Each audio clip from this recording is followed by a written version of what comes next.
Hola, profe. Señorita, muy buenas noches, ¿cómo ha estado? Bien, gracias, profe. Qué Bueno, bueno verlo. me agrada saludarlos.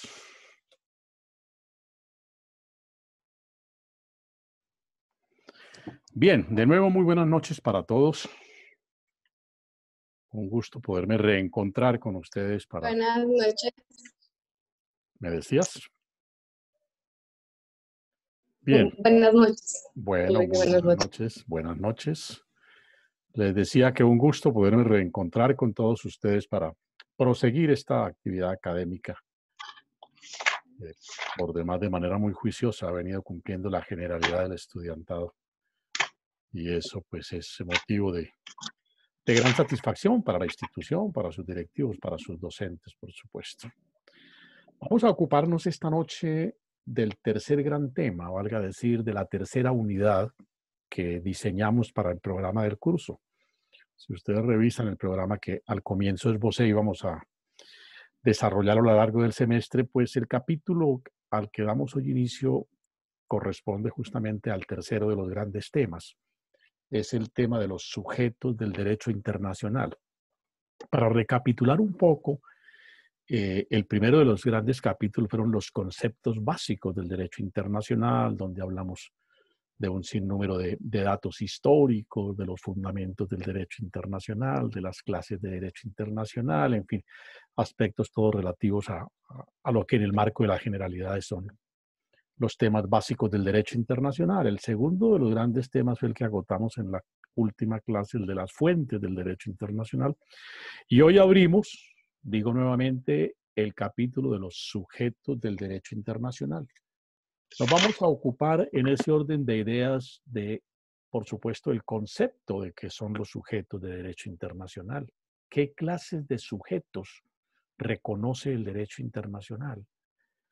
Vamos a aludir a los distintos tipos de sujetos de derecho internacional. En primer término, a los estados, por supuesto, que es el más importante, el más trascendente de los sujetos de derecho internacional.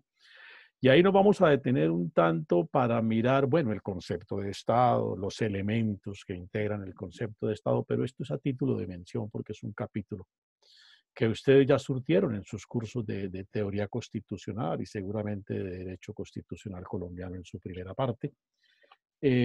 Nos vamos a ocupar más bien de el tema del reconocimiento de los estados, de las doctrinas que se han esbozado en relación con el reconocimiento de los estados, del tema del reconocimiento de los gobiernos y de las doctrinas, por sobre todo en el continente americano, en relación con el reconocimiento de los estados. Digamos que esa es la primera gran parte del capítulo que iniciamos en la noche de hoy. Agotado esta parte, entraremos a ver los modos como los estados adquieren territorio, valga decir, como anexan a su jurisdicción lo que es el elemento físico, el concepto de territorio propiamente dicho. Pero por la noche de hoy vamos a agotar esta primera parte, todos estos conceptos en relación con eh, eh, con el, con los sujetos de derecho internacional, pero en primer término con el más trascendente de los sujetos, que son los estados. Bien, ustedes recordarán que cuando nos ocupábamos de las definiciones, de los conceptos de qué se entiende por derecho internacional, hicimos el ejercicio de agrupar en dos grandes sectores las distintas definiciones que sobre derecho internacional se conocen en la doctrina.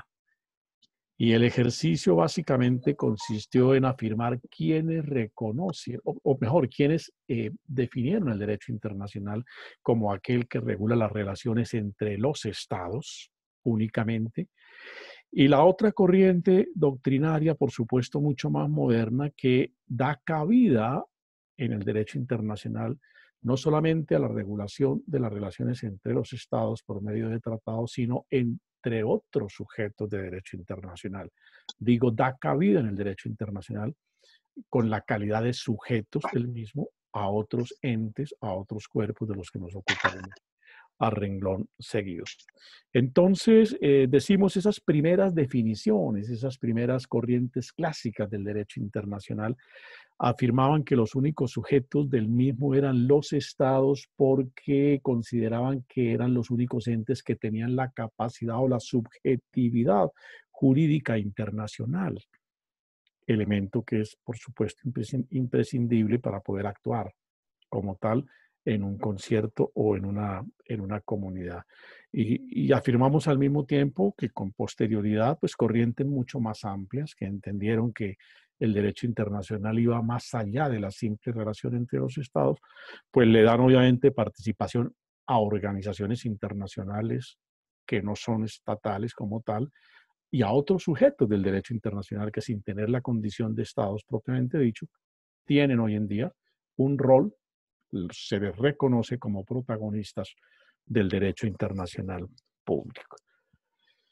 Pero si bien es cierto, decimos que las corrientes nuevas del derecho internacional, las doctrinas nuevas del derecho internacional, excúsenme, apago el celular un segundo, si no, no me deja trabajar.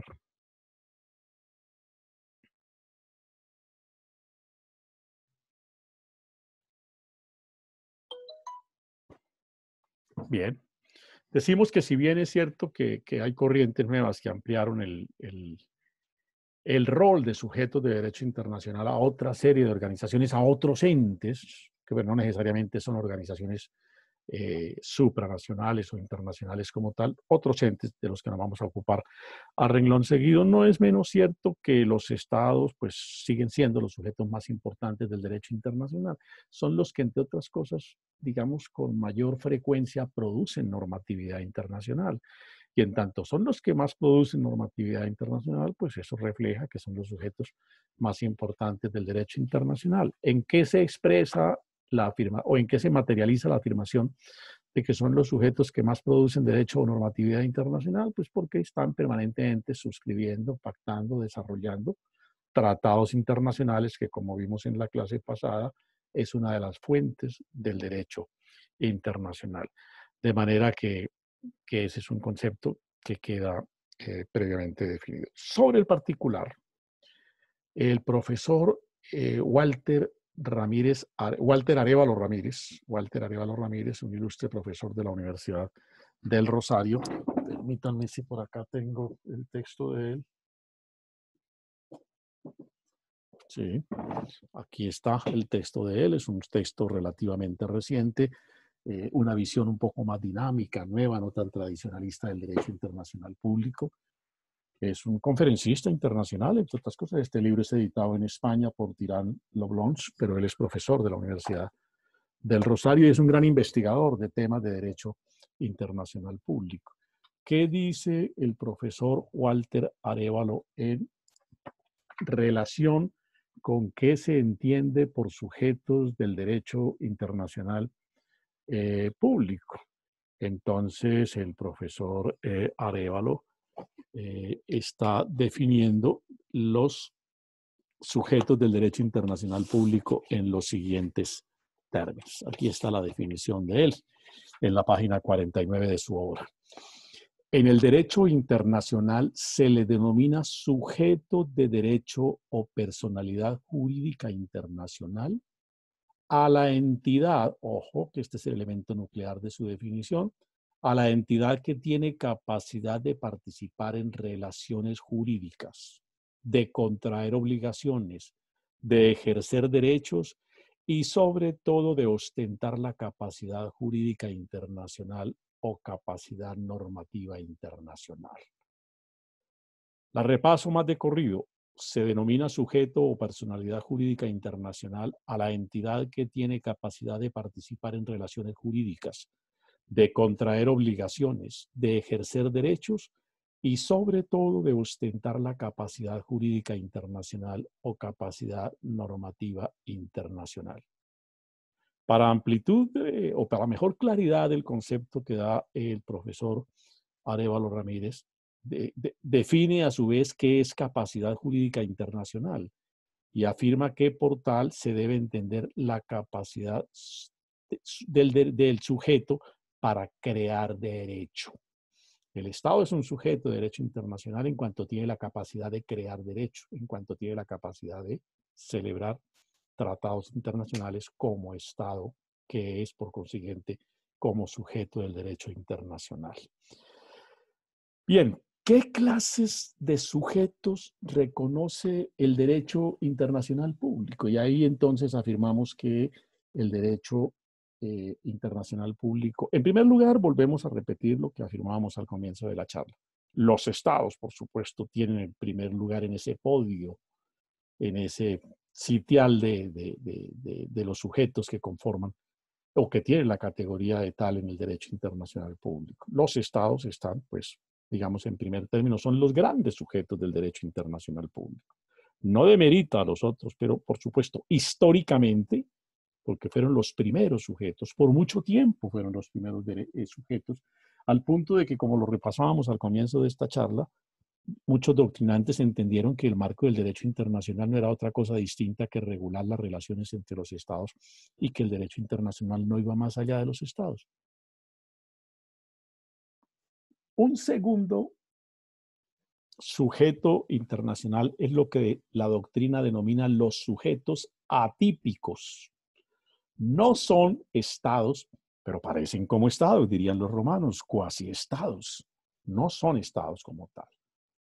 Para adelantar un poco el concepto, por ejemplo, el Estado Vaticano, la Santa Sede, son dos fenómenos distintos, la Soberana Cruz de Malta, en fin, ya nos ocuparemos de mencionarlos con un poquito más de detenimiento. Estoy hasta ahora enunciando quiénes son los sujetos del derecho internacional, qué clases de sujetos reconoce el derecho internacional hoy en día. Los terceros grandes sujetos son las organizaciones internacionales, desde luego. Naciones Unidas, Organización de Estados Americanos, Organización Internacional del Trabajo, la Cruz Roja, la Organización Mundial de la Salud, que por estos días nos orienta en relación con la pandemia, en fin, cualquier cantidad de sujetos supranacionales derivados de la voluntad de los estados, por supuesto, pero tienen autonomía para actuar. Como tal, tienen capacidad jurídica, dice el profesor Ramírez Arévalo, y por consiguiente pueden producir derecho internacional. El cuarto puesto de sujetos de derecho internacional, valga decir, un cuarto tipo de sujetos, una cuarta clase de derecho internacional, es lo que se conoce en la doctrina como los pueblos. Los pueblos, y ahí nos vamos a referir puntualmente al concepto de pueblo como tal. Y finalmente, las llamadas subjetividades o individuos. Hay momentos en que el derecho internacional a la persona individualmente considerada, por decir algo, Yesenia, Fernando, Mayra, Samuel, Maribel, Julio, cualquiera de nosotros, individualmente considerado, en determinadas circunstancias somos sujetos del derecho internacional público.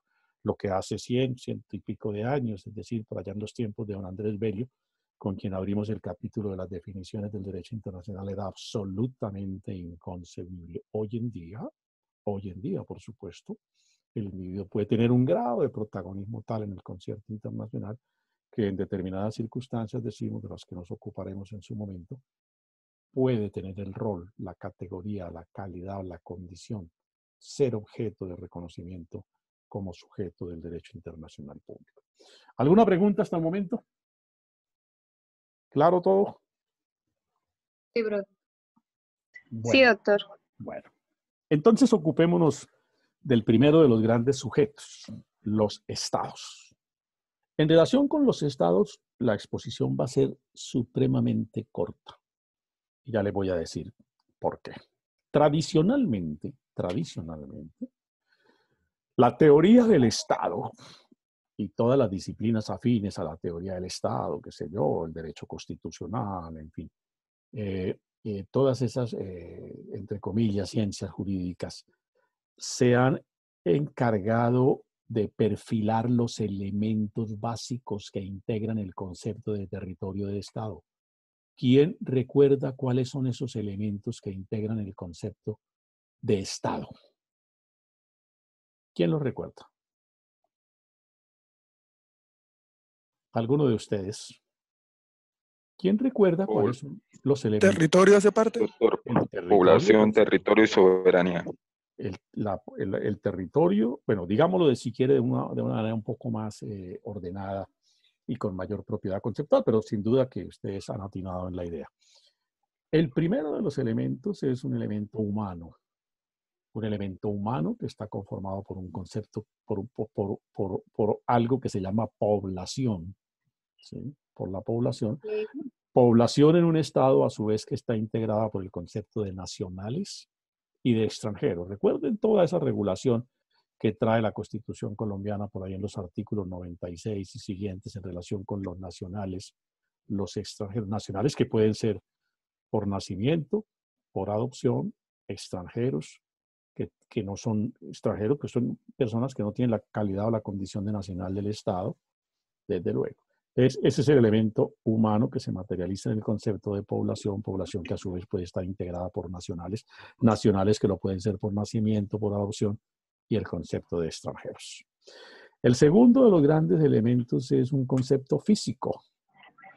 Y en ese concepto físico incluye tres dimensiones: el territorio como tal, el subsuelo del Estado y el espacio aéreo. Las tres dimensiones, digamos, un tanto espaciales, geométricas, si ustedes me permiten el término. ¿Me repite? Sí. Me decía, perdón. Qué pena, decía que en lo físico era el territorio. ¿Y cuál Sí, es ahí otra? lo físico son tres dimensiones. La dimensión horizontal, que es el territorio propiamente dicho, el suelo, ¿sí? Ahora, ahí hay que agregar el concepto de aguas territoriales, porque las aguas, digamos, están en una dimensión también horizontal. Elemento subterráneo, el subsuelo, y el elemento considerado o denominado espacio aéreo. Cada cual con sus propias características, sus propias condiciones. Ese es el elemento físico de un Estado. El territorio y el concepto de territorio incluye esas tres dimensiones. Ustedes lo encuentran en el artículo 101 de la Constitución. Si alguno tiene por ahí la Constitución, bien puede repasar y ahí encuentra perfectamente ese concepto que estoy expresando. Y el tercero de los grandes elementos es que haya un poder constituido que se materialice en un gobierno que tiene alcance, primero, sobre toda la población y segundo, en toda la extensión de lo que se considera el territorio del Estado. Y entonces es cuando surgen las formas de Estado, la forma de gobierno y todos esos temas que la teoría constitucional desarrolla de manera suficiente y la que doy por sentado que ustedes ya están perfectamente versados. Son doctos ya en ese tema de la teoría del Estado. Por consiguiente, prescindo, omito para no extenderme innecesariamente, si doy por sentado que lo saben, si ya esa es una parte de la asignatura o del currículo profesional, del currículo de formación profesional ya superado, pues no tenemos por qué volver realmente a recabar sobre esos aspectos que están perfectamente trillados. Algunos de ustedes seguramente ese tema lo vieron conmigo en segundo semestre y ahí seguramente también algunos de ustedes hicieron trabajos sobre el particular, sobre cada uno de los distintos elementos que integra el concepto de estados. Entonces, por eso digo, por esas potísimas razones, dirían los jueces, doy por entendido que no hay necesidad de extendernos pues, en lo que son los elementos que perfilan o que integran el concepto de Estado como tal. Pero ahí sí hay un elemento sobre el que vale la pena recabar, repasar, detenernos con algo más de amplitud, y es, en primer lugar, los límites que tienen los estados cuando actúan como sujetos de derecho internacional.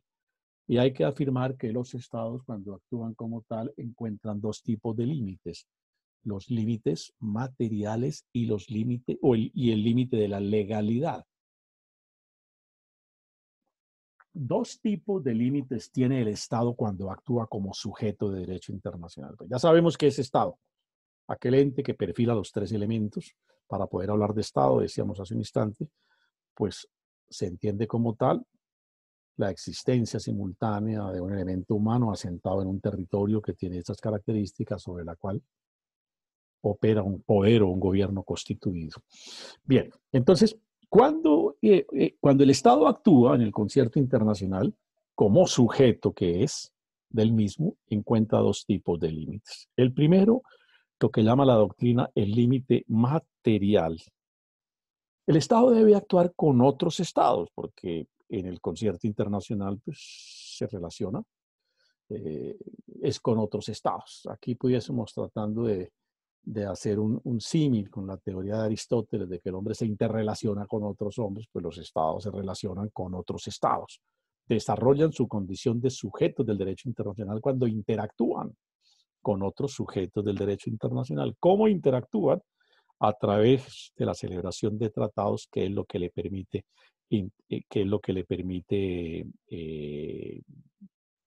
crear el derecho, que es lo que le permite, cuando celebra el tratado y crea el derecho, el Estado como sujeto ingresa a la comunidad internacional.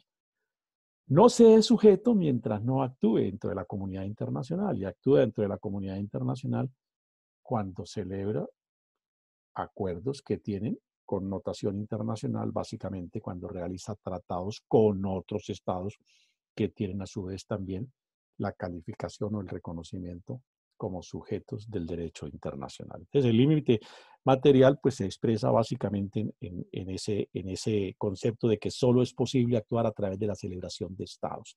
La celebración de estados, decimos en una perspectiva un tanto dialéctica, si ustedes quieren, es lo que le da la definición como sujeto de derecho internacional. Mientras no actúe, pues no expresa su condición, su capacidad jurídica. La capacidad jurídica que citaba hace un instante, recordando al profesor Ramírez Arévalo, esa fuerza que tiene para crear normas de derecho internacional. El otro límite es lo que la doctrina define como el límite de la legalidad. ¿Qué es el límite de la legalidad? Pues los estados en el concierto internacional, en sus relaciones con la comunidad internacional, debe actuar siempre con sujeción a las normas imperativas del derecho internacional. ¿Cuál es una norma imperativa del derecho internacional, por ejemplo? ¿Quién la recuerda? Lo tratamos en la última clase, a propósito de los principios del derecho internacional, que son una de las fuentes del mismo. Recordemos la última charla, allá hablamos de una disposición que, entre otras cosas, está contenida en la Convención de Viena, para que se les alumbre la mente, el artículo 53 de ese estatuto lo contempla. ¿Cuál será esa figura? La no injerencia en los estados. Perdón. La no injerencia en los estados. No, me refiero al principio del jus cogens. Ok. Cogens, conforme a la definición de la Convención de Viena, son aquellos principios del derecho internacional contra los cuales no pueden ir los estados. Simplemente no pueden ir, porque toda actuación que vaya en contravía de esos principios del jus cogens no tiene eficacia alguna. Se da por nula, por absolutamente inexistente en el concierto internacional, ¿cierto? Entonces, y ahí hablamos de qué comprende el jus cogens y citamos algunas de las eventualidades. No son taxativas, son enunciativas. Hablamos, por ejemplo, de la trata de personas, hablamos de los delitos de guerra, los genocidios, en fin, una serie de figuras que están allí previstas. Pues bien, el límite de la legalidad supone, ¿sí?, el segundo gran límite que encuentran los estados cuando actúan en el concierto internacional, no solamente es el límite material a que se refieren los tratados, sino el límite de legalidades que tienen que actuar con sujeción a las disposiciones del derecho internacional que tienen carácter imperativo. Por eso cito como el ejemplo más adecuado para entender ese tipo de límites los principios o el principio del jus cogens, que a su vez concita, convoca o reúne otra serie de principios del derecho internacional. Por ejemplo, la tortura. La tortura forma parte del jus cogens. No puede haber un tratado que pacte tortura. Si lo hay, para el derecho internacional es absolutamente inexistente y no puede generar eficacia alguna, ni se puede predicar su cumplimiento. Pues ni más faltaba que un Estado que suscribió tratado de tortura con otro le fuera a derivar responsabilidades porque no tortura tal y como él quiera. Bueno, ni el señor presidente de Filipinas, que hoy dio la orden de disparar a todo el que salga a la calle. Los excesos y los extremos que se ven. Doctor, ¿Mm? acá tengo el concepto del artículo 53 de la Sí, Convención señorita. de Viena. Pues lo voy a comentar, ¿no? Como para que Sí, tengan idea de sí. qué se trata. Dice, es nulo todo tratado que en el momento de su celebración esté en oposición con una norma imperativa de derecho internacional general. Para los efectos de la presente convención, una norma imperativa de derecho internacional general es una norma aceptada, reconocida por la comunidad internacional de estados en su conjunto como una norma que no admite acuerdo en contrario y que solo puede ser modificada por una norma anterior al anterior derecho internacional general que tenga el mismo carácter. Es Correcto. decir, Sí, señorita. Eso, lo que ha leído usted muy amablemente es lo que la doctrina conoce como el principio del jus cogens. Hay principios, formulaciones que el derecho internacional consagra, contra los cuales no puede ir la actuación de ningún Estado. Por eso hablamos de que los Estados, cuando actúan en el concierto internacional, tienen el límite material del que ya hablamos y el límite de la legalidad. El límite de la legalidad en este evento lo que supone o afirma es que no puede ir en contra de esos principios. Por ahí un compañero antes también citó la no injerencia, por supuesto. La injerencia en los asuntos internos de otro Estado es una conducta violatoria de principios del derecho internacional y significa transgredir los presupuestos del derecho internacional. Pero tal vez el ejemplo de mayor contundencia es el del jus cogens, porque el jus cogens, que es eso que usted ha leído en el artículo 53 de la Convención de Viena, pues justamente lo que dice es que contra ciertos principios que el derecho internacional ha reconocido como tal y que solo aceptan una modificación de la manera como allí está previsto, de lo contrario, no, pues ningún Estado puede actuar. Por eso están limitados los Estados para actuar. En primer término, repaso, por límites de orden material, porque solo pueden ingresar en cuanto actúan a través de la celebración de tratados. Los Estados actúan por tratados. Así como los jueces, o a ver, ampliemos el concepto, como el Congreso se manifiesta básicamente a través de leyes, como el gobierno se manifiesta básicamente a través de decretos, como los jueces se manifiestan fundamentalmente a través de autos y sentencias, pues los estados en su accionar internacional se manifiestan básicamente a través de tratados. Por eso tiene un límite material. No hay otra forma, digamos, en principio, a través de las cuales los estados se puedan expresar, sino básicamente a partir de los tratados. Y el segundo límite es un límite de legalidad. Celebra tratados, pero no puede celebrar tratados que vulneren principios del derecho internacional, principios del orden, la categoría del jus cogens, en general los principios del derecho internacional. Bien, entonces quería así destacar en primer término esos dos límites que tienen los estados en su accionar como sujetos de derecho internacional. Ahora bien, un aspecto que es muy importante, por lo demás polémico en el derecho internacional, es el tópico del reconocimiento de los estados. Porque hay doctrinantes que afirman que para tener la condición de Estado no solamente se debe tener un elemento humano, un elemento físico, un elemento jurídico-político, sino que además debe tener el reconocimiento de la comunidad internacional, que mientras tanto no se es Estado. Esa es una tesis, digamos, que ha hecho alguna carrera o que hizo alguna carrera al interior del derecho internacional. Por eso el tema del reconocimiento de los estados, pues vale la pena repasarlo de alguna manera en sus elementos básicos o trascendentales. Bien, ¿qué es el reconocimiento de un Estado? Por supuesto, si vamos a hablar de la doctrina del reconocimiento de los estados, tenemos que definir en primer término qué entendemos por el concepto de reconocimiento de un Estado. ¿Y qué es el reconocimiento de un Estado? Pues en principio no es otra cosa distinta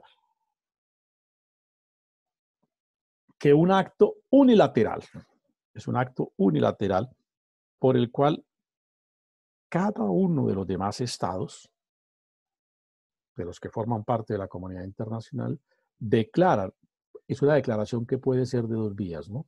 De manera expresa, porque oficialmente en un comunicado, en una disposición, en un acto que materializa y contiene de manera por demás inequívoca la decisión del Estado de hacer reconocimiento, o de una forma tácita, no ha hecho una declaración expresa, pero se infiere de cierta actuación que está reconociendo a cierto orden internacional como Estado propiamente dicho, por consiguiente como sujeto de derecho internacional, porque el reconocimiento lo que implica es eso, que tiene la condición de derecho internacional. Entonces, repito nuevamente, ¿qué es el reconocimiento? Es el acto unilateral por medio del cual un Estado cualquiera reconoce de manera expresa o de manera tácita la existencia de otro Estado y en ese orden de otro ente como Estado y por consiguiente como sujeto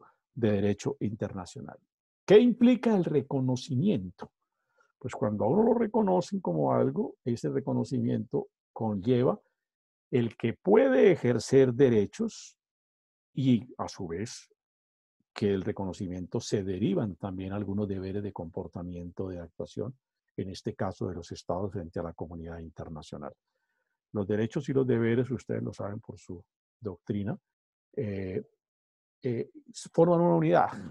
Generalmente cuando se habla de derechos, todo derecho lleva implícito un deber, pero a su vez también en una relación un tanto dialéctica, todo deber propicia, genera una especie de derechos. No siempre son igualmente correlativos, no siempre en la misma medida en que tenemos derechos tenemos deberes o viceversa, no siempre en la misma medida en que tenemos deberes tenemos derechos, pero generalmente hay una correlación en mayor o en menor dimensión, pero se presta una correlación y eso es lo que opera en el derecho internacional público. Esa es la consecuencia del reconocimiento. Yo, Colombia, como Estado, reconozco como Estado al Estado de un nombre cualquiera. Inventémonos un nombre cualquiera. A ver, ¿a quién se le ocurre un nombre para bautizar un Estado? Alguien que tenga creatividad. A ver, señorita Yesenia, la oigo allá, la veo reírse. ¿Qué nombre se le ocurre? Vamos a idear un Estado para trabajar con ese nombre. Un nombre cualquiera. Una república cualquiera. Bueno, llamémosla Macondo, pues, para no dilatarnos en el tiempo. Yo, Colombia, reconozco a Macondo porque Macondo tiene un elemento humano, tiene un elemento físico, tiene un poder que ha constituido sobre ese elemento humano en ese espacio físico. Como tal, se conforma y se configura como Estado. El reconocimiento que supone que Colombia, que Venezuela, que Ecuador, que Estados Unidos, que Perú, que España, que Francia, los demás estados que forman parte de la comunidad internacional, mediante actos unilaterales de sus gobiernos, disponen reconocer de manera expresa la conformación, el accionar, el actuar de ese Macondo como sujeto del derecho internacional, es decir, le dan pleno reconocimiento como Estado. Y en tanto se produce ese reconocimiento, pues se derivan para el Estado que es objeto del reconocimiento derechos, puede exigir y participar en la comunidad internacional, pero también se originan deberes y se originan responsabilidades, pues las propias y las concernientes de los compromisos que asuma como sujeto de derecho internacional. Decía hace un instante Doctor, aquí, sí, señorita. tengo una pregunta. Por Cuénteme. ejemplo, si usted dice que nosotros podemos determinar, digamos, como en el estado de Macondo, que dices esto, ese podría ser un estado, pero ¿qué requisito? Digamos que los que acaba de mencionar para que sea un estado, pero ¿quién determina a nivel internacional que ese estado puede ser reconocido? O sea, ¿cómo hace el estado para Bueno, incluirse dentro de el gremio internacional para bueno, que pueda llegar a la un conformación de un tratado? Estado, señorita, y a ese tema iba a entrar enseguida, la conformación de un Estado es fundamentalmente un hecho político, una comunidad que decide configurarse y constituirse como tal. Macondo se independiza de Colombia y se conforma como un Estado, ¿sí? Tiene su propia población, allá todos los macondinos, tiene todo un territorio, digamos, toda la zona bananera, qué sé yo, el Cesar, el Urabá, no, el Urabá no, el Cesar, el Magdalena, bueno, toda la parte geográfica donde tiene reconocimiento Macondo cultural, Macondo es una creación cultural, y se constituye como Estado y logra conformar un gobierno que se afirma independiente y actúa como tal frente al Estado colombiano. ¿Qué Okay. puede ocurrir? Que mañana otro Estado diga, yo lo reconozco, tiene las condiciones, tiene la categoría. Lo que ocurre, señorita, y usted se me adelanta en dos conceptos. El primero, No hay un ente de derecho internacional que califique quién es y quién no es Estado propiamente dicho. Una de las debilidades, y aquí vuelve y aflora el tema del derecho internacional a juicio de sus críticos, es la carencia de órganos de poder al interior de la comunidad internacional. Y órganos de poder, en este caso, que tenga la suficiente fuerza para decir así con el dedo discriminador quién es y quién no es Estado en la comunidad internacional. No existe ese ente. No existe ese ente. El reconocimiento de los estados, decía hace un instante, es una decisión política. Es un acto unilateral de cada estado. Colombia puede reconocer a Macondo como estado. Venezuela puede que no. Argentina Como lo puede reconocer. lo pueden rechazar Por también. supuesto, claro. Y además puede haber un pronunciamiento, un rechazo expreso. ¿Sí? Generalmente cuando una porción territorial se independiza de un viejo estado, ¿sí? Como dicen los civilistas, el predio menor se segrega del predio mayor. Una porción territorial se segrega de un estado y se conforma como tal y se afirma como estado soberano independiente, pues ahí hay el reconocimiento es un acto de naturaleza política. Habrá estados que digan lo reconozco. ¿Quiénes? Pues probablemente los estados que tengan afinidad política con el nuevo poder, ¿cierto? Probablemente los estados que son afines políticamente, pues si ese estado se conformó como consecuencia del triunfo de una revolución, pues los estados que están constituidos y que ideológicamente tienen afinidad con ese estado, pues van a proceder a reconocerlo. Desde luego, los estados que no tienen esa afinidad, pues no lo van a reconocer. No lo van. Es una decisión eminentemente política. Por eso decíamos cuando expresábamos la definición de qué se entiende por reconocimiento, que es un acto unilateral, porque no hay un ente rector que pueda decir de manera tajante y que someta a toda la comunidad internacional a que tengan que reconocer a determinado ente como sujeto, como Estado propiamente dicho. No, esa es una decisión política unilateral. Cada Estado la determina según su conveniencia, según sus realidades, sus análisis de tipo político. Miren ustedes el caso de Palestina. En primer lugar, por mucho tiempo, un sector de la comunidad internacional, por razones de carácter político, por sus afinidades con Israel, pues niega el reconocimiento a Palestina. Pero obviamente, aquellos estados que por intereses políticos, por conveniencias económicas, porque les es favorable desde cualquier punto de vista el reconocimiento de ese estado, pues proceden a reconocer a Palestina. Y lo reconocieron, ¿cierto? Entonces, ¿hay estados que no lo reconocen? Hay estados que no reconocen todavía a Palestina. Por fortuna para Palestina, hoy en día ya un buen número de estados de la comunidad internacional le han dado el pleno reconocimiento como estado a Palestina y se tiene como estado. Colombia fue, hasta hace 2 años, hizo, y aquí también el ejemplo me sirve para mostrar el segundo aspecto. Colombia por muchos años reconoció tácitamente a Palestina como estado, porque Colombia fue de los que en la ONU propuso que aunque no tenía un reconocimiento oficial como Estado, propuso que se le diera participación en la ONU. Colombia le abrió aquí oficinas a la organización palestina y se sostenía con ellas, con esa organización palestina, una especie de relaciones de carácter internacional, pues actuaba como si esa organización palestina fuese realmente un Estado. Colombia hizo un reconocimiento por mucho tiempo en la práctica de carácter tácito de Palestina como Estado. ¿Qué es lo que hace el presidente Santos la semana antes de dejar el poder? Una semana antes de que el presidente Duque se posesionara, el presidente Santos firma el acto oficial por el cual Colombia reconoce expresamente a Palestina como un Estado propiamente dicho y por consiguiente como un sujeto de derecho internacional. Se sumó al reconocimiento que ya otros estados habían hecho de Palestina en el mismo sentido. Recordarán que ese tema fue objeto de alguna polémica y propusieron alguna discusión al interior. Por supuesto, los amigos de Palestina dijeron que dijimos que el presidente Santos había actuado correctamente. Los enemigos de Palestina pues dijeron que había sido un abuso del presidente Santos, que ese tema debió quedarle al presidente Duque. Era una realidad por demás histórica, que era marginarse de toda una tendencia de la comunidad internacional reconocer a Palestina, y era además tapar lo que con los ojos, lo que a todas luces era ostensible, lo que con los ojos cerrados todo el mundo veía, el reconocimiento que Colombia de manera, digamos, se me fue la palabra, de manera tácita venía haciendo de tiempo atrás. Lo que hace Santos es oficializar ese reconocimiento. Pues bien, en esos dos conceptos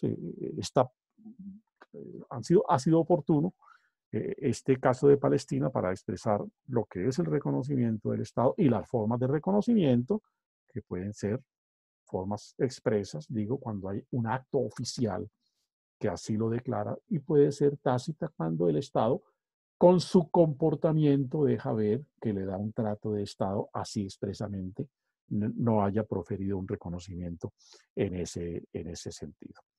Entonces, hasta ahí queda claro el concepto. Bien.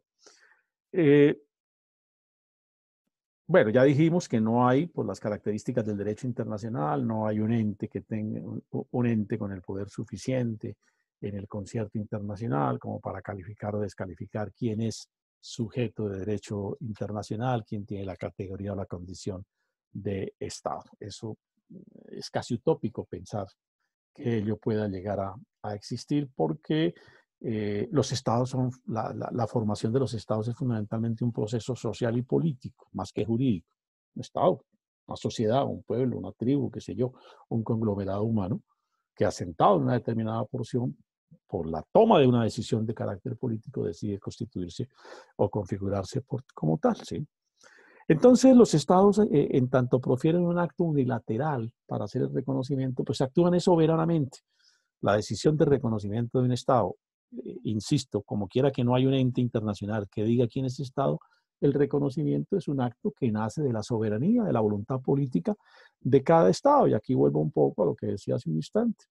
Según sea la conveniencia, según sea la circunstancia, la afinidad, el interés que pueda tener. En el concierto de las relaciones internacionales hay muchos intereses en juego.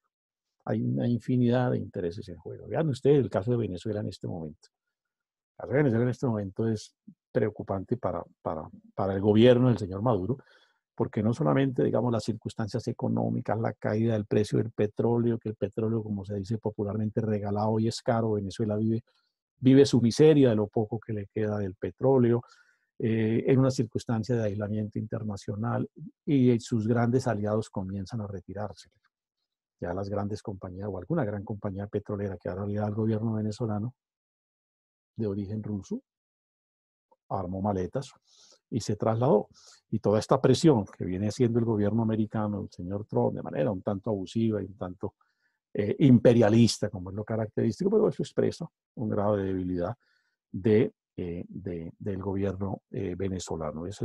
Aquí no estamos hablando propiamente del reconocimiento de un Estado porque nadie le niega a Venezuela su condición de Estado. Aquí estamos hablando del tema siguiente, que es el reconocimiento de los gobiernos. Entonces queda claro cuáles son los elementos constitutivos del tema reconocimiento de un Estado. Viene un segundo concepto, reconocimiento de los gobiernos. Son dos figuras distintas, ¿no? Una cosa es el reconocimiento del Estado. El caso de Venezuela, a Venezuela nadie le niega su condición de Estado. Nadie ha dicho que Venezuela no sea un Estado. ¿Sí? ¿Cuál es la discusión con Venezuela? El reconocimiento de su gobierno. Por eso digo, son dos fenómenos perfectamente distintos. Se puede mantener el reconocimiento de un Estado y no reconocer su gobierno, desde luego. Eso es lo que ocurre con Venezuela.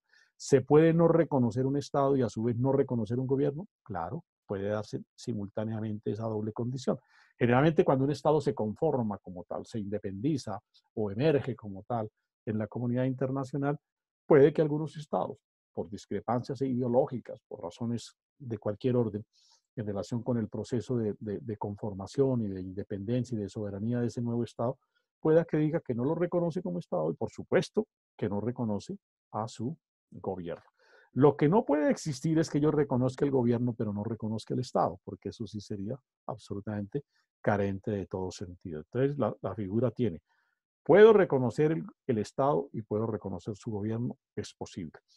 Puedo reconocer el Estado, pero no reconocer el gobierno. Eso es posible. Lo que no puedo es reconocer el gobierno y no reconocer que es Estado, porque entonces se estaría reconociendo un gobierno de qué, si no hay Estado como tal. Bien. Entonces, hablemos un tanto del reconocimiento de los gobiernos. El profesor Enrique Gaviria, a quien ustedes me han oído citar en reiteradas oportunidades, sobre el particular dice lo siguiente el profesor Enrique Gaviria. Frente al reconocimiento, dice Gaviria, comillas, ¿no? Aquí en su texto, frente al reconocimiento de un Estado existen dos teorías o posiciones doctrinales. Estamos todavía hablando de la teoría del reconocimiento de los Estados. La teoría constitutiva, que sostiene que el reconocimiento es un requisito esencial para que el Estado pueda gozar plenamente de todos los atributos del Estado, y la teoría declarativa, que sostiene que el reconocimiento es simplemente una comprobación del hecho y que el Estado puede ejercer los derechos inherentes a su propia existencia sin necesidad de que medie el reconocimiento. ¿Qué dice Gaviria? Hay dos teorías en relación con el tema del reconocimiento de los Estados.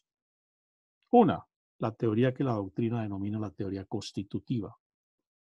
¿En qué consiste? El reconocimiento es un requisito esencial para que el Estado pueda gozar plenamente de todos los atributos como sujeto del derecho internacional, valga decir, como Estado. Esa doctrina constitutiva le agrega a la existencia del elemento humano, del elemento físico y del elemento político jurídico, le agrega un cuarto requisito, que es el requisito del reconocimiento de los Estados. En otros términos, quiere decir la doctrina constitutiva o la teoría constitutiva que si los demás estados no reconocen a ese nuevo estado como sujeto, pues no será estado. Esa es la teoría constitutiva, y en tanto no es estado, pues no puede actuar en la comunidad internacional, y en cuanto no puede actuar, pues no puede celebrar tratados. ¿Sí? Esa es la teoría constitutiva. Pero existe, contrario sensu, la llamada teoría declarativa que formula el profesor Gaviria. Repaso los términos en que él lo expresa. El reconocimiento es simplemente una comprobación de un hecho y que el Estado puede ejercer los derechos inherentes a su propia existencia sin necesidad de que medie el reconocimiento, que es lo que dice Gaviria, o la doctrina constitutiva, declarativa, perdón, en el entendido o como la expresa el profesor Gaviria. Un Estado existe en cuanto el Estado se conforma como tal y se expresa como tal. El reconocimiento no es un requisito constitutivo, material, para poder entender que el Estado exista.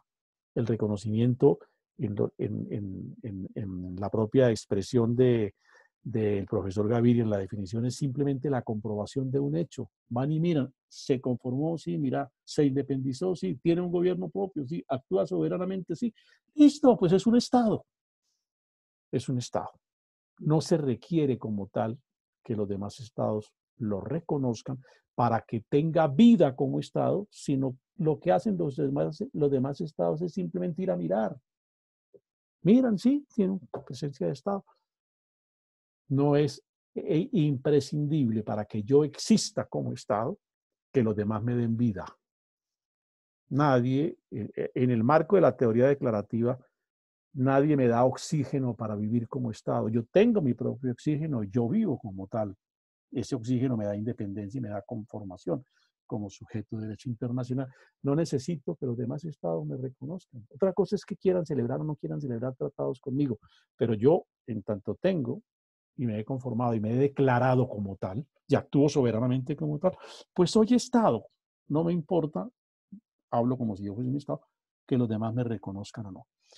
Los teóricos de la teoría constitutiva, valga la redundancia, lo que dicen, no señor, usted no será mientras nosotros no lo reconozcamos. Esa fue la teoría, aquí me ubico un tanto en el contexto histórico, la teoría constitutiva, la primera que expresamos, la que dice que para que alguien pueda ser Estado requiere que los demás Estados lo reconozcan, fue la primera teoría. Teoría que rigió por muchísimos años, por una sencilla razón, porque es que los Estados eran prácticamente, en primer lugar, los únicos sujetos de derecho internacional y en segundo lugar, eran muy poquitos estados. Y entonces eso le daba a los demás estados, digamos, la atribución, entre comillas, de determinar a quienes reconocían o a quienes lo reconocían como tal. Hoy, en una comunidad de más de 200 y pico de estados, pues la circunstancia es perfectamente distinta. Por eso la teoría que hoy se impone es la teoría declarativa, no la teoría constitutiva. La teoría que más se practica hoy en día es la teoría declarativa. Para que yo sea estado no necesito que nadie me reconozca, que sí aconteció en el pasado, ¿no? Basta, dicen los partidarios de esta declaración, que yo me exprese como tal. Una expresión que debe ser suficiente, desde luego, que es suficiente que tenga toda la soberanía y toda la autonomía para pronunciarse y para manifestarse como realmente un Estado soberano e independiente. Y lo que se hace es una verificación, no una calificación de reconocimiento.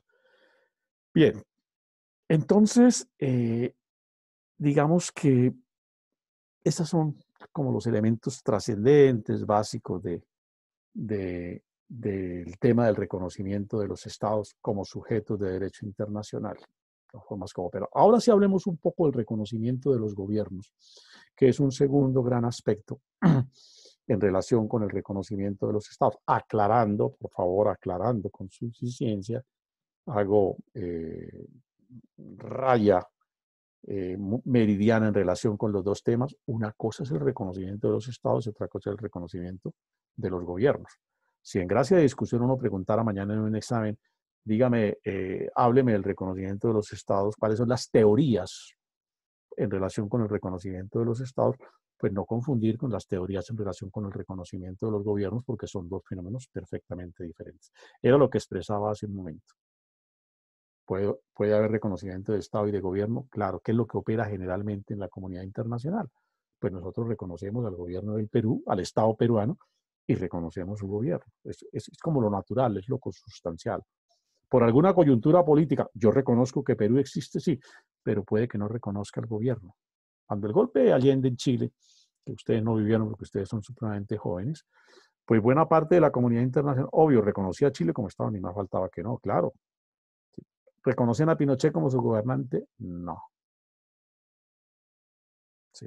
Entonces, la última y tercera eventualidad la repasamos nuevamente. ¿Puedo yo decir, reconozco a Pedro como el gobernante, pero no reconozco ese Estado? No, porque eso sería sustancialmente imposible. Yo no puedo reconocer gobernante de un Estado a alguien de un Estado que no existe, porque por supuesto si el Estado no existe, no hay razón para afirmar que existe un gobierno como tal. Ese es el problema en buena parte que tuvo Palestina por algún tiempo, ¿no? Estados que lo reconocían simultáneamente como tal, como Estado, que reconocían a fulanos como sus dirigentes, comunidades que reconocían a Palestina como Estado, pero no reconocían a quienes fungían como sus cabezas visibles. Finalmente, Palestina, tras una serie de acciones de carácter político, pues ha logrado concitar hoy en día a la mayoría de estados a su favor. Bien, entonces, independientemente del reconocimiento de los estados, pues surge el tema del reconocimiento de los gobiernos.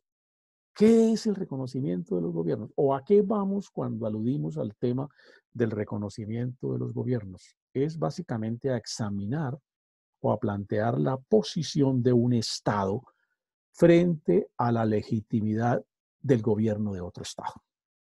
No a la existencia del Estado, sino de quién lo gobierna. Caso concreto, Venezuela.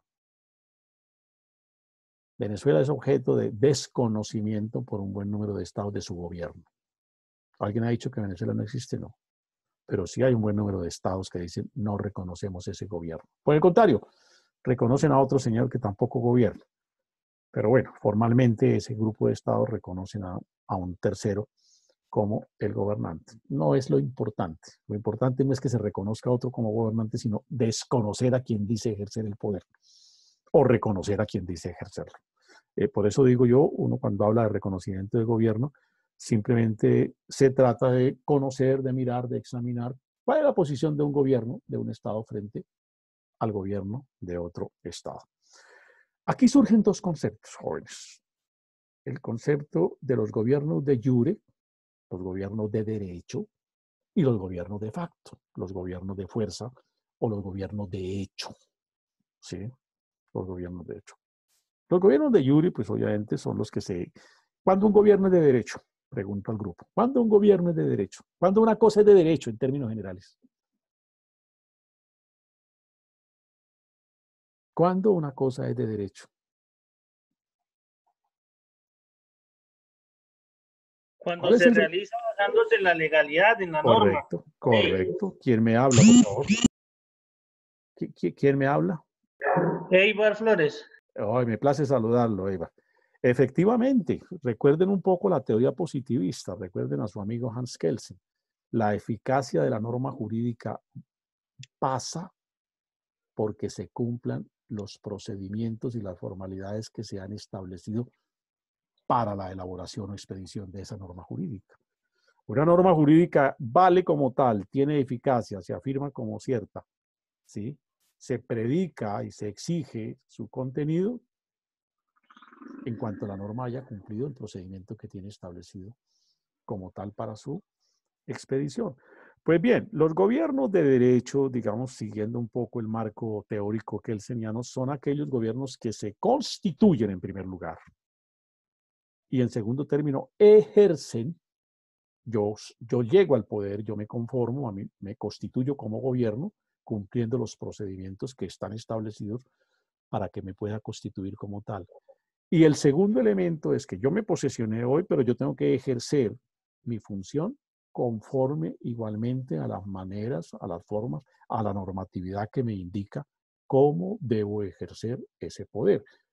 Lo uno y lo otro están básicamente, pues tratándose de los gobernantes de los estados básicamente determinados y de las entidades territoriales en nuestro medio, está básicamente determinado en los ordenamientos constitucionales. Ahí nos dice cómo elegimos el presidente, cómo escogemos gobernadores, cómo escogemos alcaldes, y a su vez nos da, por lo menos en las funciones centrales básicas, cuáles son las que corresponden al presidente, a los gobernadores o a los alcaldes. Entonces, el gobierno es de jure, valga decir, de derecho. De jure es la expresión latina, romana, es el aforismo que nos queda como rezago del derecho romano, cuando los gobiernos se han constituido y se ejercen conforme a los procedimientos establecidos en las constituciones. La constitución es el principio básico de todo derecho. Por eso, muchas veces hemos hablado del artículo 95 de la Constitución Nacional. Permítanme, la saco por aquí.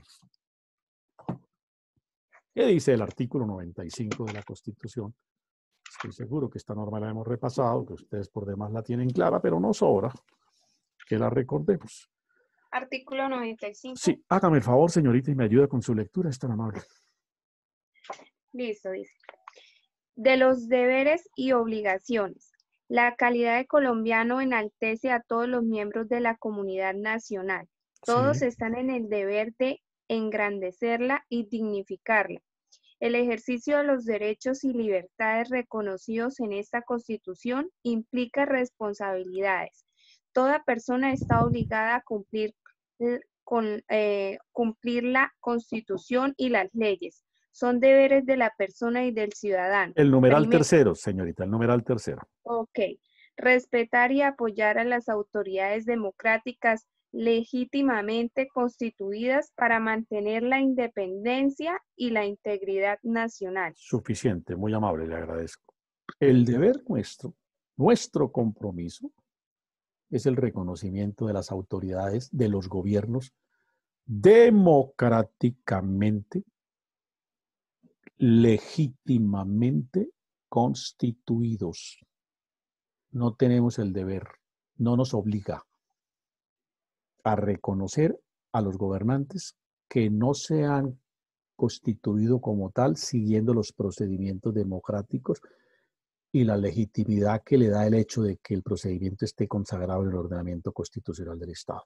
Por eso los golpes de Estado, pues los gobiernos de facto, no tienen en principio reconocimiento, porque van en contravía del elemento esencial de lo que es un gobierno de derecho, gobierno al que se llega conforme a los procedimientos establecidos. Y la segunda parte, se ejerce conforme a los procedimientos establecidos. No me obliga a mí someterme a la norma que no es, a la norma o disposición del gobernante que obra en contravía de los mandatos constitucionales o legales. No me obliga, por supuesto que no. Si me dan la orden de matar, pues yo no puedo matar, porque voy en contravía de un precepto de carácter constitucional. Ah, que me la dio mi teniente. No, mi teniente, me da mucha pena. Que se la doy por escrito, haga un tratado si quiere dándome la orden, pero yo no puedo cumplir una orden que va en contravía del mandato constitucional. Que el presidente de la empresa me da una orden que transgrede, no puedo hacerlo. ¿Por qué? Porque el concepto de derecho, de gobierno de derecho, supone que no solamente llego al poder por los procedimientos establecidos para tal fin, sino que además yo actúo desde el poder conforme a derecho. Y al ciudadano le obliga a reconocer lo que es conforme a derecho y a quien se ha constituido como gobernante conforme a derecho. El resto no me obliga. Cuando uno habla, y ustedes lo oyen con suma frecuencia, hablar de la desobediencia civil, la desobediencia civil no es como la gente a veces malentiende, que cree que es ir en contravía de la Constitución. No, todo lo contrario, la desobediencia civil es un concepto constitucional, por eso es válida, por eso tiene recibo en términos de derecho. ¿Qué es la desobediencia civil? Esto. Me rebelo contra la orden que me han dado porque esa orden va en contravía del precepto constitucional o legal. Y yo no puedo someterme a ello. Me rebelo contra un gobernante, desobedezco como ciudadano, esa es la desobediencia civil, al gobernante que ha llegado al poder desconociendo los procedimientos de derecho. Si mañana alguien llega a la gobernación y saca al señor Aguilar de la gobernación a las patadas, excúsenme el término, o va al palacio de la alcaldía y hace lo propio con quien ejerce la función de alcalde, y se sienta en el escritorio y toma poder como tal, y expide un decreto y comienza con... Estamos obligados a reconocer. ¿No? ¿Se puede tomar como ejemplo un golpe de Estado? Claro, por eso digo, es tal vez la forma clásica, ¿sí?, de desconocimiento de los gobiernos de derecho. Por eso decíamos hace un instante, y eso está previsto como tal en las cartas de integración de las comunidades, en el caso de la comunidad americana, la Carta de la OEA de manera expresa no reconoce la constitución de gobierno de facto. No lo reconoce. ¿Qué es un gobierno de facto? Pues el que se conforma en sentido absolutamente contrario. El que ejerce el poder desconociendo procedimientos legítimamente establecidos para llegar al poder, el caso del golpe militar, por ejemplo, o el que habiendo llegado válidamente, gobierna en contravía de los procedimientos o desconociendo los procedimientos que se le han indicado para tal, ¿sí?, para que ejerza su función. Entonces, ahí se produce una transgresión del orden constitucional del Estado y en cuanto el gobernante actúa así, a mí no me obliga a reconocerlo como tal. No me obliga a reconocer. Ese es el concepto de la desobediencia civil. Ahora, los golpes de Estado, no solamente, los gobiernos de facto, que generalmente se asimilan a golpes de Estado, pues no necesariamente son golpes de, no necesariamente o únicamente son golpes de Estado militar, porque golpes de Estado puede haber de varias formas, no necesariamente militares, ¿no? Puede haber el golpe palaciego, de que habla la doctrina. ¿Cuál es el golpe palaciego? El que a veces los ministros le dan al presidente. Presidente, váyase, y tienen la fuerza política suficiente para sacarlo y quedan los ministros gobernando, ¿no? Entonces, puede haber distintas formas en ese sentido, pero cualquiera de estas formas sería un gobierno de facto. Y un gobierno de facto, por supuesto, pues no es objeto de reconocimiento. Entonces, vuelvo un poco al tema central. Decíamos, hablando del tema del reconocimiento de los gobiernos, que conforme al derecho hay dos formas, dos conceptos de gobierno, el concepto de jure, gobierno de derecho, y el concepto de gobiernos de facto, que son los gobiernos aquellos que van en contravía de los presupuestos establecidos para llegar al poder jurídicamente o para el ejercicio del poder en términos profundamente jurídicos. Entonces, creo que estos dos conceptos no ofrecen mayor o ninguna dificultad. Ahora, en América, este es un tema que ha sido, digamos, álgido, que ha sido polémico, que ha generado profundas discusiones y que ha dado lugar a tesis doctrinarias sobre el particular que han hecho carrera en el concierto internacional. Por eso hablamos de tesis, de reconocimientos de los gobiernos que se han expresado en determinadas circunstancias históricas o políticas de la comunidad americana. En síntesis, hay varias doctrinas para el reconocimiento de los gobiernos en el marco del derecho internacional, sobre todo el derecho internacional de la comunidad americana, porque en Europa es diferente. Los europeos son más pragmáticos, son más prácticos en ese sentido. Tal vez la mayor integración que existe entre los distintos estados hace que ellos al reconocimiento de los gobiernos no le pongan tantos bemoles ni se compliquen tanto la vida como a veces nos complicamos nosotros al interior de la comunidad americana. Son más pragmáticos en ese sentido. ¿Cuáles son esas doctrinas? La generalidad de estas doctrinas han surgido en el concierto americano, por eso decimos, ustedes recordarán que cuando hablamos de las distintas divisiones del derecho internacional, dijimos que puede haber derechos internacionales territoriales, los que se dan en una determinada parte del concierto internacional. Pues hay un derecho internacional que es americano y estas doctrinas del derecho internacional están más referidas al ámbito americano. La primera de esas grandes doctrinas es la famosa doctrina Tovar. La doctrina Tovar debe su nombre a un señor que fue ministro de Relaciones Exteriores del Ecuador, el doctor Carlos Tovar. Doctor Carlos Tovar, por allá en el año de 1907, afirma que las repúblicas americanas, por eso hablamos de que es un derecho que concierne a la comunidad americana, no reconocerán a los gobiernos resultantes de actos de fuerza o de revoluciones contrarias a la constitución de un Estado. Tovar, en el año 1907, en su condición de ministro de Relaciones Exteriores del Ecuador, expresa ese parecer, que la doctrina lo ha bautizado, lo ha mantenido como la famosa doctrina Tovar, en que se materializa que un Estado americano no puede reconocer el gobierno de otro Estado que ha sido producto de un acto de fuerza o de un acto contrario, de una revolución contraria a los presupuestos constitucionales de ese Estado. Entonces, digamos que es como el punto de partida. Si un Estado se constituye un gobierno que es la resultante de un acto de fuerza, típico caso de los golpes militares, ¿sí? O es el producto de una revolución. Mañana triunfó un movimiento obrero, sindical, qué sé yo, estudiantil, de campesinos, lo que ustedes quieran, depuso al gobierno y se tomó el poder. En el marco de la doctrina Tovar, ese nuevo gobierno no puede ser objeto de reconocimiento porque ha llegado al poder contraviniendo los presupuestos de carácter constitucional. ¿Clara la doctrina Tovar? Bien. Sí, señor. Hay una segunda doctrina, digamos que está en la misma línea. Digamos que en la misma línea, no apreciamos en lo que a mí toca elementos sustantivos, cualitativos que realmente la diferencien de la doctrina Tovar, pero se formuló y en el derecho americano se le da cierta autonomía. Es la famosa doctrina Betancourt,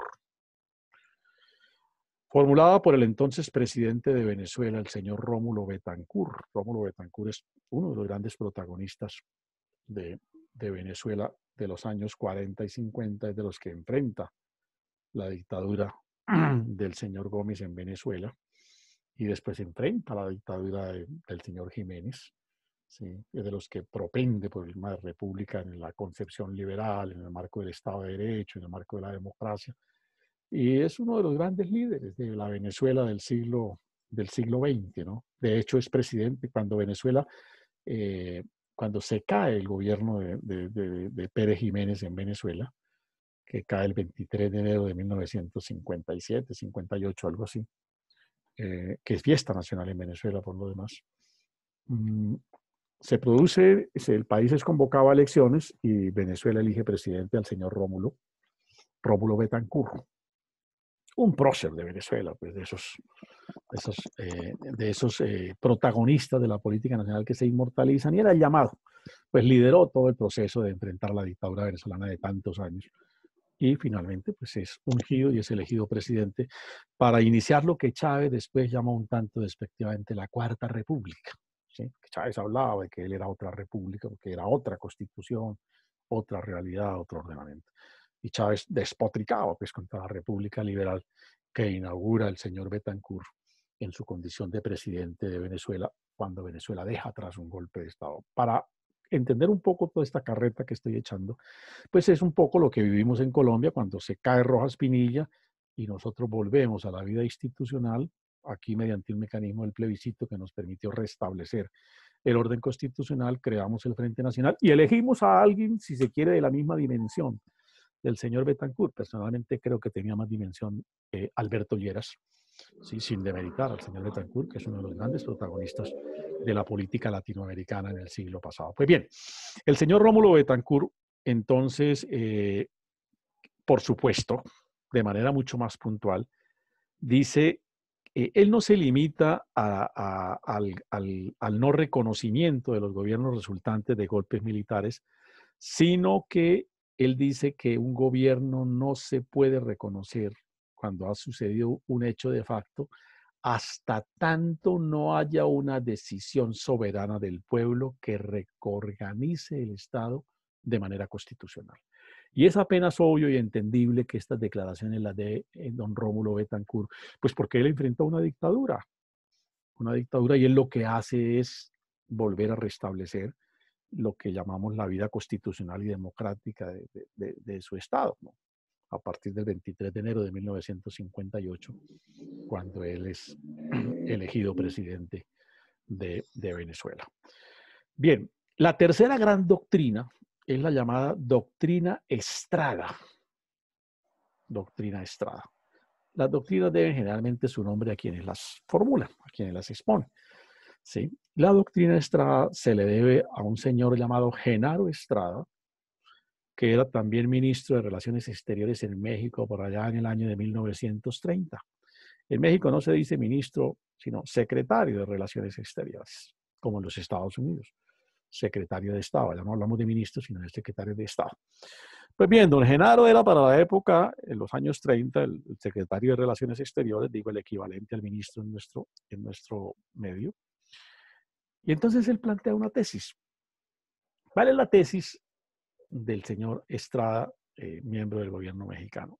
Un Estado no puede intervenir en los asuntos de otro Estado. Ese es un principio del derecho internacional, dice Genaro Estrada, que toda la comunidad internacional acepta. Un Estado no puede intervenir en los asuntos internos de otro Estado. Por ello, dice la doctrina Estrada, no le corresponde a un Estado proferir reconocimiento en relación con el gobierno de otro Estado. Ni sí ni no. Porque en tanto yo digo si reconozco o no el gobierno de otro Estado, dice el señor Estrada, yo me estoy metiendo donde no me debo meter. Es decir, estoy vulnerando el principio de la no intromisión de los Estados en los asuntos internos de otro Estado, porque la decisión del gobierno de un Estado es una decisión de ese Estado, mal o bien, pero es una decisión de ese Estado. Y yo, dice Estrada, como Estado, como otro Estado, no tengo por qué meterme en las decisiones que incumben internamente a un determinado Estado. Por consiguiente, la doctrina Estrada se resume en que no le corresponde a los Estados pronunciarse respecto del reconocimiento o no del gobierno de un Estado. Eso es lo que dice el señor Estrada. Una doctrina totalmente radical, radicalmente opuesta, digámoslo, un poco a las doctrinas, sobre todo a la doctrina Tobar. Y bueno, y a la doctrina Betancourt, que está en la misma línea, ¿sí? ¿Qué dice Tobar? Pues no nos corresponde como gobierno de un Estado decir sí o no, reconocer sí o no al gobierno de otro Estado, porque es un asunto allá de ellos y aquí hay un principio que yo no puedo transgredir. No tengo por qué meterme allá en los asuntos internos de ese Estado. Lo que puedo hacer como Estado, es lo que dice el señor Estrada, es retirar un agente diplomático, pero no proferir un reconocimiento sobre si, o hacer un pronunciamiento sobre si reconozco o no reconozco al gobierno de ese Estado. Pero si quiero asumir una actitud política, retirar la misión diplomática. Sí, pero no puedo hacer pronunciamientos más allá.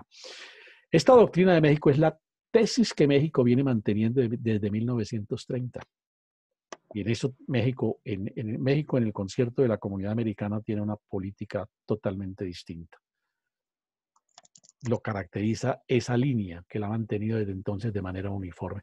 Pero se producen a veces ciertas situaciones un tanto contradictorias. Cuando el golpe de Estado de Chile, del bárbaro Pinochet, al señor Salvador Allende, pues México esgrimió esta doctrina y México quedó frente a la comunidad internacional que rechazó de manera tajante ese cruel y bárbaro golpe de Estado en una actitud muy pasiva. Pero a su vez, cuando los Estados Unidos desconoció y la comunidad americana desconocieron el gobierno de Fidel Castro en Cuba, México dijo, yo no tengo por qué calificar eso. Por eso México fue el único estado que por muchos años mantuvo relaciones con Cuba. Y esas relaciones le servían a los demás estados para que por ahí fluyeran las negociaciones y los acuerdos y todas las medidas que deberían tomarse de manera conjunta. Doctor. Sí, se está agotando el tiempo, dígame. Cuénteme. Para aportar y traer a colación, México no reconoce a Guaidó como presidente de Venezuela. No, él sigue manteniendo su claro, posición con Maduro. Por supuesto, tiene una actitud porque México mantiene su doctrina estrada, en el sentido que ella no califica, eso es un asunto interno de allá.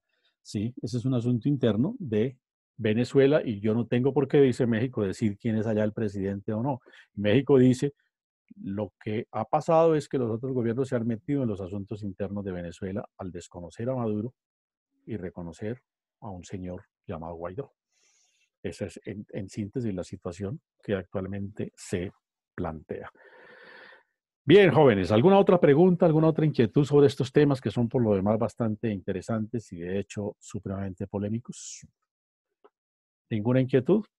Bueno, No, entonces el tiempo se nos está agotando.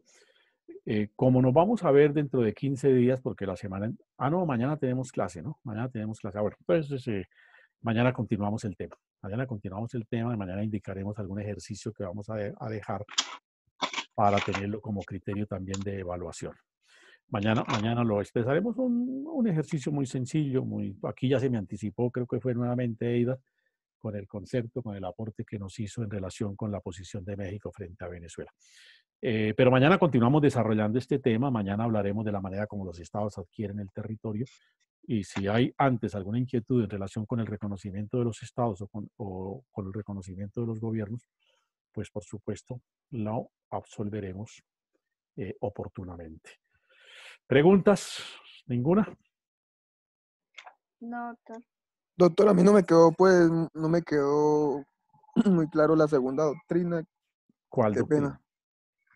pena. Usted decía que la primera doctrina era la doctrina de Tobar, Sí. otra la doctrina de Estrada y la otra no la alcancé Sí. a... La doctrina de Betancourt, el señor de Venezuela. ¿Qué es lo que dice Betancourt? Que lo que trasciende no es tanto que se reconozca o no un gobierno de facto, sino que lo que trasciende es que ese Estado haya restablecido el orden constitucional y en cuanto el Estado restablezca el orden constitucional es posible reconocer ese gobierno. Sí. Es lo que lleva a veces a que militares propician un golpe de Estado, pero muchas veces lo propician, y es lo que de alguna manera se está buscando en Venezuela, propiciar un golpe de Estado para que recompongan el orden constitucional. Entonces lo que dice Betancourt es eso. Si ese gobierno de facto propicia el restablecimiento del orden constitucional, podría ser objeto de un reconocimiento porque lo que interesa es no el gobierno, sino el restablecimiento del orden constitucional, es lo que dice el señor Betancourt. Claro, señor Carvajal. Bueno, no quiero que se corte la comunicación así de manera abrupta, sin despedirnos.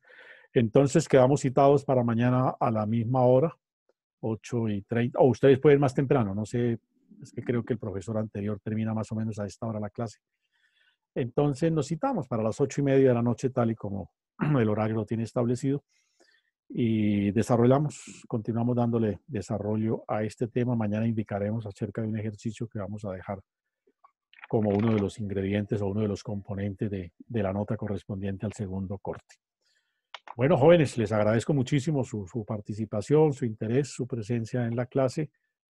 Les deseo que tengan una buena noche, que sigan siendo pacientes frente a la cuarentena y nos veremos dentro de 24 horas. Muy Gracias, profe. Que tenga feliz noche. Igualmente, señorita, muy amables. Gracias, Hasta doctor. luego. Chao, Buenas noches profe. a todos. Adiós, que estén muy bien. Chao. Chao. Chao. Chao. Chao. Chao, que descansen.